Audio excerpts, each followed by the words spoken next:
입니다. 잘 오셨습니다. 보고 싶었습니다. 한 번 더 합시다. 많이 보고 싶었어요. 얼마나 좋아요, 이렇게 웃으니까. 추운 겨울 이른 새벽에 차고지에서 출발하는 그 버스를 타고 매일 등교하는 학생이 있었어요. 그날 버스에 올라서 자리에 앉아 있는데 그날따라 기사 아저씨가 히터도 안 틀어주지.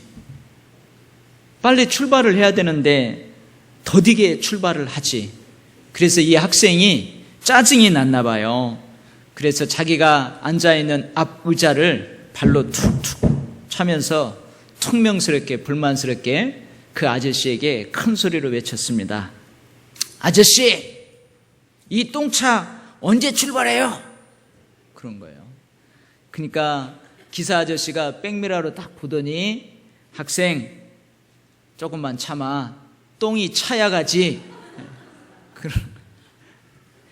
무슨 말이에요, 여러분? 그 학생이 똥이라는 말이에요. 여러분들에게 한번 질문 한번 하겠습니다. 여러분들은 여러분 주변에 있는 사람들, 여러분의 주변에서 함께 살아가고 있는 사람들을 어떻게 보십니까?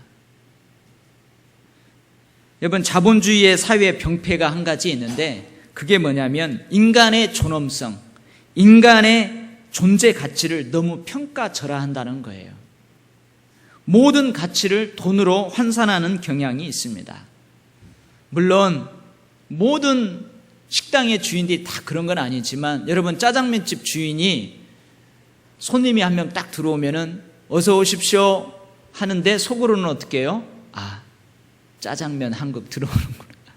아, 짬뽕 한 그릇 들어오는구나. 여러분, 냉면집 주인이 손님이 들어오면 어서 오십시오 하지만 속으로는 아, 물냉 한 그릇 들어오는, 비냉 한 그릇 들어오는구나. 손님은 왕이다 하지만 진짜 손님이 왕같이 존귀해서 그러느냐? 사실은 그 사람이 내는 짜장면 값 한 그릇 값의 그 돈 때문에 그러는 것이지요. 그 사람이 가지고 있는 동산, 부동산, 재산, 학력에 의해서만 사람의 가치를 평가할 수 있다는 것입니다. 이처럼 우리가 살고 있는 세상에서는 인간 자체로서의 존엄성, 인간 존재 자체로서의 가치가 점점 상실되어 갈 가능성이 많은 시대를 지금 우리가 살고 있어요. 그런데 여러분, 제가 첫 번째 여러분에게 질문했잖아요. 여러분들은 여러분들하고 함께 살아가는 주변의 사람들을 어떻게 보십니까? 그 사람들을 어떻게 보느냐는 사실은 내가 나 자신을 어떻게 보느냐에 따라서 달라져요. 내가 상대방의 가치를 높이 평가해주고 그 사람을 존중해 주려면은 사실은 여러분, 상대방을 그렇게 대하는 나 자신의 가치, 나 자신의 존엄성을 먼저 바르게 인식해야 합니다. 우리나라 말에 여러분 그런 말이 있죠. 부처의 눈에는 뭐만 보이고? 이 부채 말고요, 부채. 부처의 눈에는 부처만 보이고 돼지 눈에는 돼지만 보인다는 말이 있어요. 이 말은 뭐냐? 언제 어떻게 나왔냐면 태조 이성계하고 그 무학 대사하고 첫 대면을 했습니다. 근데 서로 테스트를 해보는 거예요. 저 사람은 왕의 자질이 있는지, 지금 무학 대사가 나의 멘토의 역할을 할 수 있는지 테스트를 해보는 거예요. 근데 태조 이성계가 무학 대사를 보고 스님은 돼지로 보이요, 딱 그랬어요. 그러니까 여러분, 다른 사람이 나를 돼지로 보인다고 했을 때 여러분 열 받아요, 안 받아요? 열 받을 수 있죠. 근데 그 무학 대사가 태조 이성계에게 이렇게 이야기합니다. 그래요, 저는 임금님이 부처로 보이는데요, 그러는 거야. 그러니까 이 태조 이성계가 깜짝 놀라는 거예요. 의아해하는 거죠. 아니, 스님, 나는 스님을 돼지라고 했는데 어째서 스님은 날 부처라고 하는 것입니까? 그러니까 무학대사가 한 말이 이 말이에요. 임금님, 돼지 눈에는 돼지만 보이고 부처 눈에는 부처만 보이는 법이지요.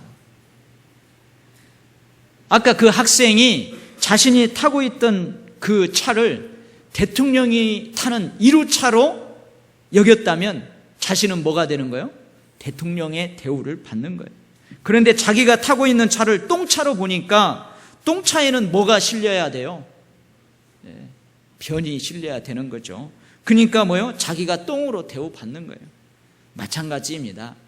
여러분, 상대방을 존중히 보고 상대방을 가치 있게 대하는 사람들은 자기 자신도 그렇게 존중하고 가치 있게 본다는 거예요. 여러분은 여러분 자신에 대해서 몇 점을 줄 수 있겠습니까? 여러분은 여러분 자신을 몇 점을 주겠어요? 여러분은 여러분의 존재 가치가 얼마나 된다고 생각됩니까? 여러분이 얼마나 존귀하고 어느 정도 꼭 필요한 사람이라고 생각하십니까? 나같이 학력도 없는데, 나같이 돈도 없는데, 나같이 못생겼는데. 여러분, 영국의 화학자 로손이라는 사람이 인간의 이 몸을 화학적으로 분석해서 가격을 한번 매겨봤답니다. 참 재미있는 사람이에요. 우리 인간의 몸을 화학적으로 분석해가지고 가격을 한번 매겨봤대요. 여러분, 우리 몸에 지방이 있죠. 이 뱃살이 있잖아요. 이 지방을 다 모으면은 뭘 만들 수 있냐면 세숫비누 7장을 만들 수 있답니다. 세숫비누 7개를 만들 수 있대요. 그리고 우리 몸에 탄소가 있답니다. 탄소. 그 탄소를 모으면은 뭘 7개를 만들 수 있냐면, 여러분 연필 알죠? 연필. 연필에 들어가는 그 연필심 7자루를 만들 수 있답니다. 그리고 우리 뼛속에는 인이 있어요. 인. 그 인으로 뭘 만들 수 있냐면, 여러분 성냥골 아세요? 성냥통에 들어있는 성냥골 하나하나 있는 그것을 2200개를 만들 수 있답니다. 그리고 우리 몸에 철분이 있는데, 몸에 있는 철분을 다 모으면은 여러분 이따만큼 큰 대못 1개를 만들 수 있답니다. 그 외에도 여러 가지 것들이 나오는데 다 필요 없는 것들만 나온다고 그래요. 어디다가 팔 수도 없는 그런 것들이 나온대요. 그래서 여러분, 우리 몸을 화학적으로 분석해서 물건을 만들어서 팔면은 여러분 얼마나 받을 수 있겠어요? 비누 7개, 연필심 7개, 성냥골 2200개, 대못 하나, 여러분 다 팔아도 10불이 넘지 않는, 한 15,000원도 넘지 않는다는 거예요. 좋아요. 좀 더 크게 쳐서 한 10만 원도 안 되잖아요. 이 사람은 우리 인간의 몸의 가치를 그렇게 평가를 했습니다. 그러면 여러분, 하나님께서는, 하나님의 말씀인 성경은 우리 인간의 가치를, 인간의 존엄성을 어떻게 언급하고 있을까요? 여러분, 하나님은 우리를 어떻게 보느냐 이거예요. 사람들은 10불도 안 되는 가치로 볼지언정 하나님은 우리를 어떻게 보느냐. 하나님은 나를, 여러분을 어떻게 보느냐 이거예요. 오늘 20절에 보니까 하나님은 이렇게 말씀하고 계세요. 내가 너희 몸을 값으로 샀다. 그러니까 하나님께서 우리를 어떻게 보느냐는 얼마를 주고 샀는지 알아봐야 돼요. 하나님께서 우리 몸을 값을 주고 샀다고 기록을 하고 있기 때문에. 그래서 제가요, 과연 하나님은 나를 얼마를 주고 샀을까? 성경을 뒤져봤잖아요. 궁금하죠, 여러분? 하나님이 여러분을 얼마 주고 샀는지. 오늘 샀다고 그랬잖아요. 값으로 산 것이 되었으니 그런즉 너희 몸으로 하나님께 영광을 돌리라. 얼마를 주고 샀을까? 궁금했어요. 성경을 쫙 찾아봤는데 값이 안 나와요. 근데 몇 개 구절을 찾아봤는데요, 제가 한번 읽어보겠습니다. 갈라디아서 1장 4절 말씀인데요, 그리스도께서 하나님 곧 우리 아버지의 뜻을 따라 이 악한 세대에서 우리를 건지시려고 우리 죄를 대속하기 위하여 자기 몸을 주셨으니, 우리를 위해서 자기 몸을 주셨으니, 고린도전서 15장 3절 말씀, 이 말씀은 우리가 성찬식을 할 때마다 이렇게 나누는 말씀이에요. 내가 받은 것을 먼저 너희에게 전하였노니 이는 성경대로 그리스도께서, 예수 그리스도께서 우리 죄를 위하여 죽으시고 나를 위해서 예수님이 죽으셨. 로마서 5장 8절 말씀, 우리가 아직 죄인 되었을 때에 그리스도께서 우리를 위하여 죽으심으로 하나님께서 우리에 대한 자기의 사랑을 확증하셨느니라. 여기에 값이 나와요. 하나님이 나를 얼마에 샀다고요? 얼마인지는 모르지만 예수 그리스도의 목숨과 나를 바꾸셨대요. 한번 생각해 보십시오. 누가 나를 위해서 대신 죽어줄 사람이 있습니까? 여러분, 내가 혹 그런 일이 없어야 되겠지만 제가 말기 암으로 내일 모레 죽는다. 그러면 여러분들 누군가가 하나님, 내가 황룡 목사 대신 죽을 테니까 황룡 목사 살려주세요. 그럴 사람 누가 있어요? 없어요. 누가 여러분을 대신해서 죽어주겠습니까? 아무도 없어요. 아무도. 그런데 제가 여러분들에게 읽어드린 이 말씀에서는 나를 위해서 죽어주신 분이 있대요. 누구래요? 예수님이래요. 예수님이 나를 위해서 죽어주셨대요. 하나님은 독생자 예수님을 십자가에 못 박혀 죽으실 때에도 침묵하시지 않습니까? 나의 하나님, 나의 하나님, 어찌하여 나를 버리시나이까? 주님이 저 십자가의 고통 가운데에서 절규를 하세요. 그런데 하나님이 침묵하세요. 왜 그럴까요? 나를 사기 위해서, 나를 살려고, 나를 하나님의 소유로 만들기 위해서, 그 값을 지불하기 위해서 하나님은 침묵하십니다. 예수님은 십자가에서 모진 고통과 멸시와 모욕 가운데에서 모든 피를 다 쏟아냅니다. 그리고 십자가에서 죽으세요. 왜요? 나를 위해서. 나를 하나님의 소유로 만드는데 그 값을 지불하기 위해서 주님이 저 십자가에서 그렇게 목숨을 던지는 거예요. 여러분, 하나님께서 여러분을 사시려고 지불한 값이 바로 이것입니다. 이거. 하나님의 생명을 여러분과 바꿨다는 거예요. 그러니 여러분 생각해 보십시오. 여러분은 얼마나 존귀한 사람입니까? 이 세상의 단위로는 가치를 매길 수 없을 정도로 너무 값비싼 존재, 그게 바로 여러분 한 사람 한 사람이에요. 하나님께서 예수님과 맞바꿀 만큼 여러분은 보배롭고 존귀한 존재라는 거예요. 아멘? 제가 사실은 이렇게 막 외칠 때요, 여러분들이 속에서부터 아멘이 끌어오르면 크게 아멘 하셔야 돼요. 아멘? 누가 나를 위해서 대신 죽겠어요? 없어요. 그런데 하나님이 나를 위해서 대신 죽어요. 예수님이 나를 대신해서 죽어줘서 그만큼 여러분은 보배롭고 존귀한 존재입니다. 결코 하찮은 존재가 아니라는 거예요. 그리고 19절에서는 하나님 이렇게 말씀하세요. 너희 몸은 성령이 거하시는 집이다. 하나님의 영, 예수 그리스도의 영이 거하실 만큼 나는 소중한 존재라는 거예요. 소중한. 한번 생각해 보세요. 여러분 안에 성령이 계신다고 생각해 보세요. 보배롭고 존귀한 존재라는 말입니다. 거룩한 존재라는 말입니다. 그런데 여러분, 지금도 여러분들 내가 이렇게 표정을 보니까 많은 사람들이 자신을 그런 존재로 여기지 않는 경우가 있어요. 그리고 그러한 존귀한 존재로 살아가지 못합니다. 낮은 자존감으로 살아갑니다. 자신이 사랑을 받을 만한 가치가 있는 소중한 존재라는 의식이 별로 없이 살아갑니다. 내 안에 계신 성령님과 함께하는 나 자신이 얼마나 유능한 사람인지, 얼마나 멋진 사람인지 의식하지 못하고 자신은 별 쓸모없는 존재라고 생각하면서 살아가는 사람들이 많다는 거예요. 의외로 많다는 거예요. 물론 너무 지나친 우월감으로 살아가는 사람도 그중에 있어요.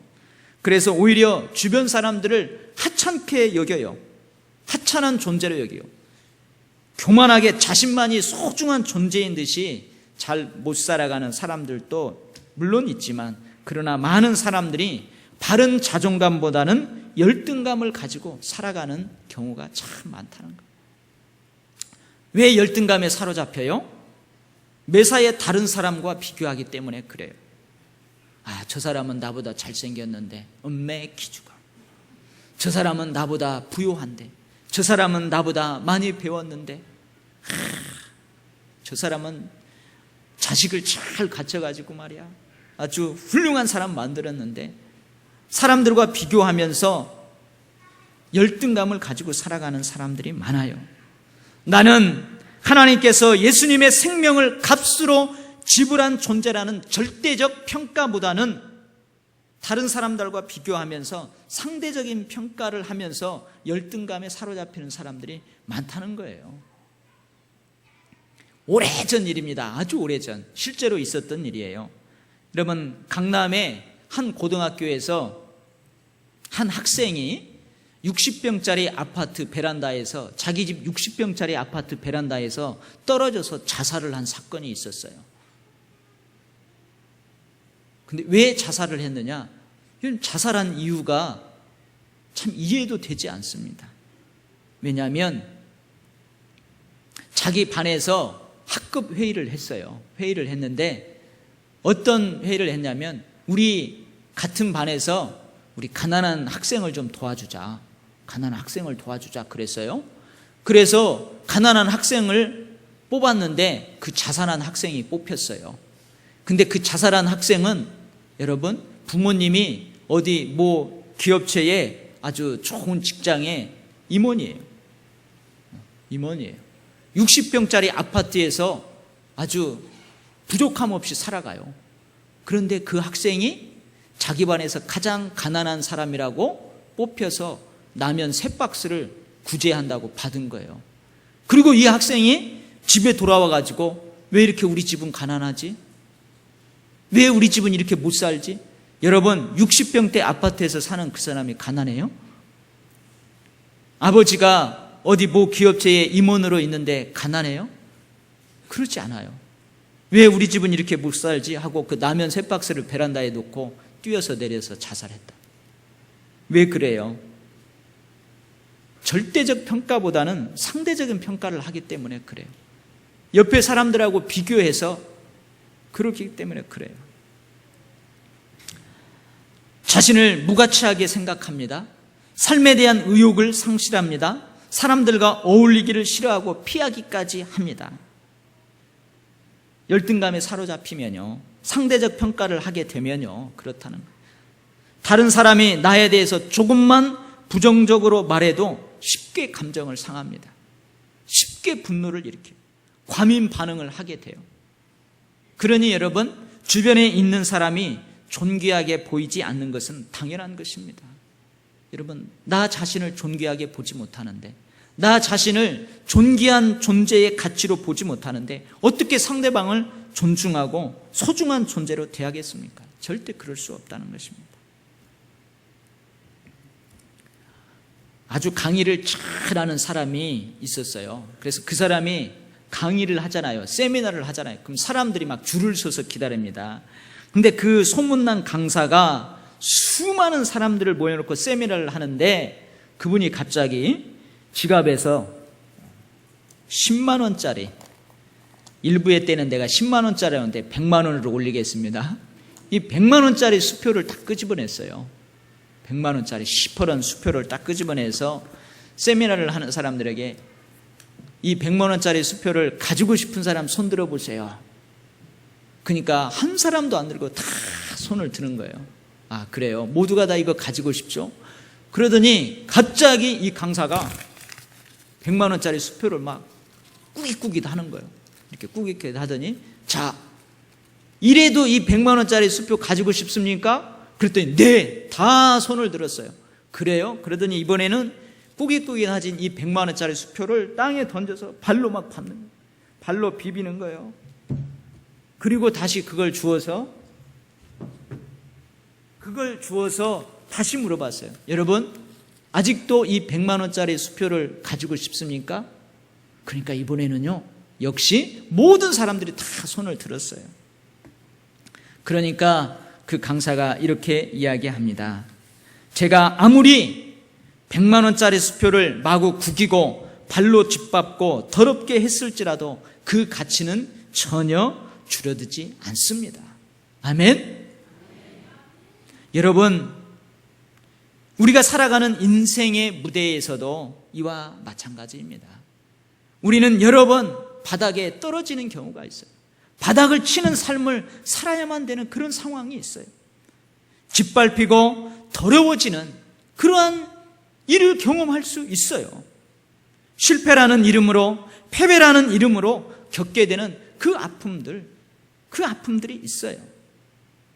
그런 아픔을 겪게 되면 대부분의 사람들은 자신이 쓸모없는 사람이라고 평가절하를 합니다. 그러나 여러분, 놀라운 사실은 여러분이 실패를 한이 있더라도 여러분의 가치는 여전히 그만한 가치가 있다는 것. 마치 구겨지고 질밟혀도 여전히 자신의 가치를 가지고 있는 수표처럼 말입니다. 여러분, 제가 마지막으로 어느 여자 집사님이 보낸 편지를 읽어주면서 좀 설교를 마치려고 하는데요, 한번 잘 들어보시기 바랍니다. 목사님, 저는 필요 없는 존재인가요?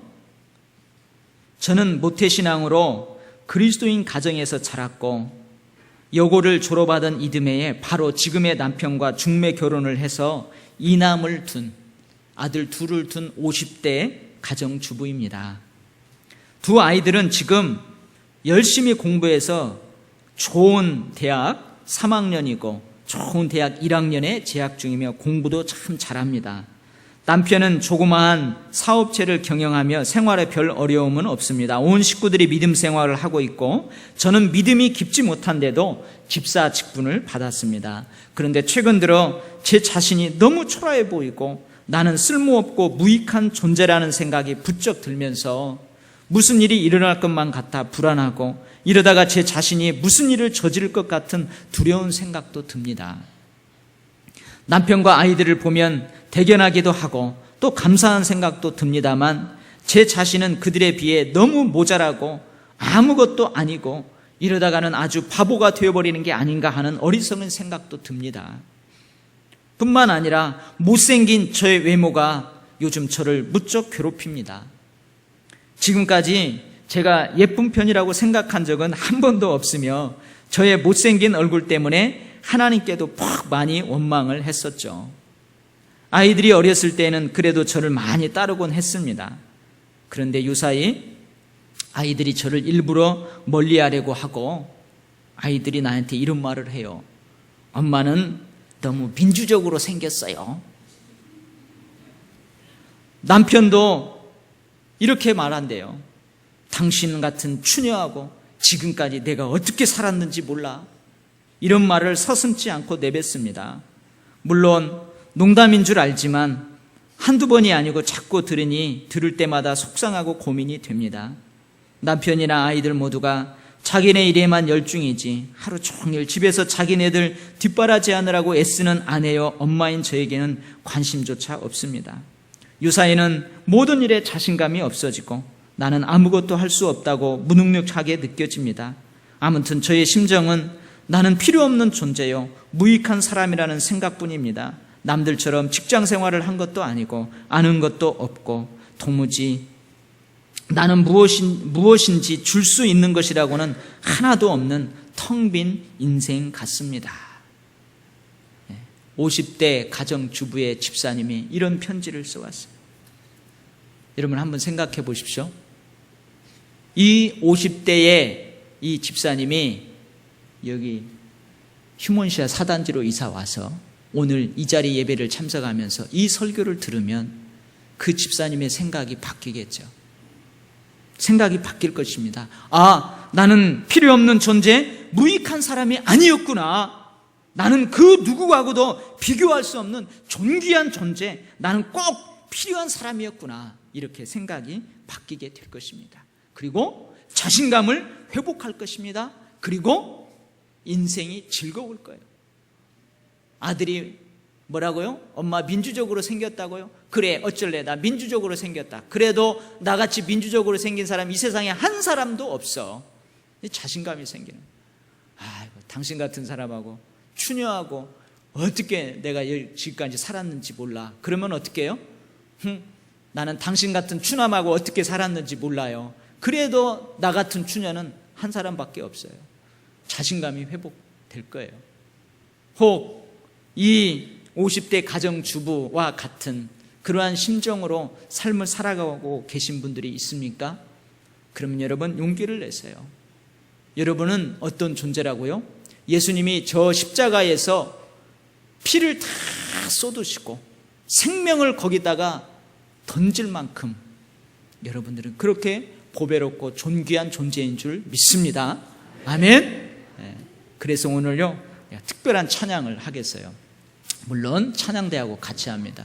우리 아주 먼 옛날 하늘에서는 당신을 향한 계획이 있었죠. 우리 같이 한번 찬양을 해봐요. 나 자신을 향해서 이 찬양으로 나 자신을 한번 축복하는 시간 갖도록 하겠어요.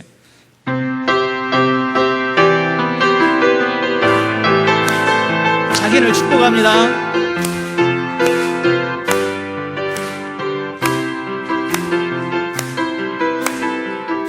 아주 먼 옛날 하늘에서는 당신을 향한 계획이 있었죠. 하나님께서 바라보시고 좋았더라고 말씀하셨네. 이 세상 그 무엇보다 귀하게 나의 손으로 창조하였노라. 내가 너로 인하여 기뻐하노라. 너를 사랑하노라. 옆 사람한테 손을 향해서 축복합시다. 사랑해요. 옆 사람 쳐다보면서 좀 축복하세요. 축복해요. 당신의 마음에 우리의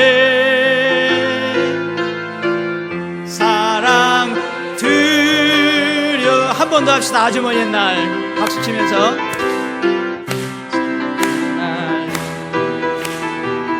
하늘에서는 당신을 향한 계획이 있었죠. 하나님께서 바라보시고 좋았더라고 말씀하셨네. 누구를? 나를. 이 세상 그 무엇보다 귀하게 나의 손도 하였노라. 내가 너로 인하여 기뻐하노라. 내가 너를 사랑하노라. 축복합니다.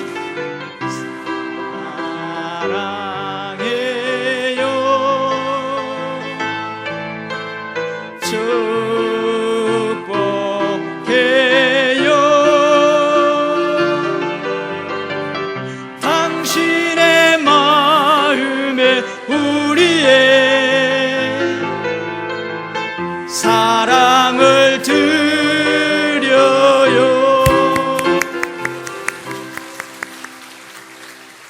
기도하겠습니다.